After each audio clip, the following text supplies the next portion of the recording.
அளவற்ற அருளாளனும் நிகரற்ற அன்புடையவனுமாகிய ஏக இறைவனின் திருப்பெயரால் தொடங்குகின்றேன். அல்லதீன யظنون அன்னஹும் முலாக்கூ ரப்பிஹிம் வ அன்னஹும் இலைஹி ராஜிஊன். உள் அச்சமுடைய அவர்கள்தாம் திடமாக தாம் தங்கள் இறைவனை சந்திப்போம், நிச்சயமாக அவனிடமே தாம் திரும்பிச் செல்வோம் என்பதை உறுதியாக கருத்தில் கொண்டோர் ஆவார்கள். நபிமொழியில் காணப்படுவது, மறுமை நாளில் ஒரு மனிதனிடம் அல்லாஹ், உனக்கு நான் வாழ்க்கை துணையை வழங்கவில்லையா என்று கேட்பான். உன்னை நான் கண்ணியத்திற்குரியவனாக ஆக்கவில்லையா என்று கேட்பான்.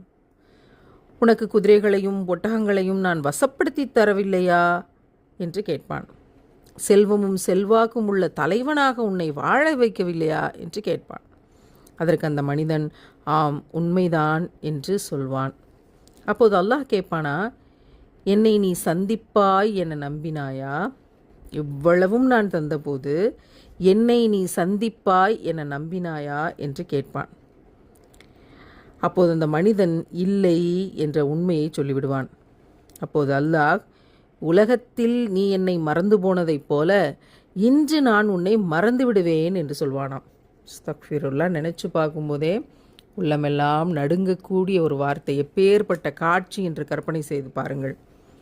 இறைவன் நமக்கு தருகிற அருட்கொடைகளின் போதெல்லாம் இறைவனை நினைவு கூறுகிற அதே சமயம் நாம் மீண்டும் நம் இறைவனை சந்திக்க இருக்கிறோம். அப்படின்னா என்ன அர்த்தம்? ஏற்கனவே நம் இறைவனை நாம் சந்தித்திருக்கிறோம் என்று அர்த்தமா என்று கேட்டால் ஆம் என்றுதான் பதில் வருகிறது. ஏனென்றால் இறைவனிடமிருந்தே வந்தோம், இறைவனிடமே திரும்பிச் செல்கிறோம். அப்படி என்றால் நாம் பார்த்த நம் இறைவனை இந்த உலகத்தில் மறந்துவிட்டு இருக்கிறோமா?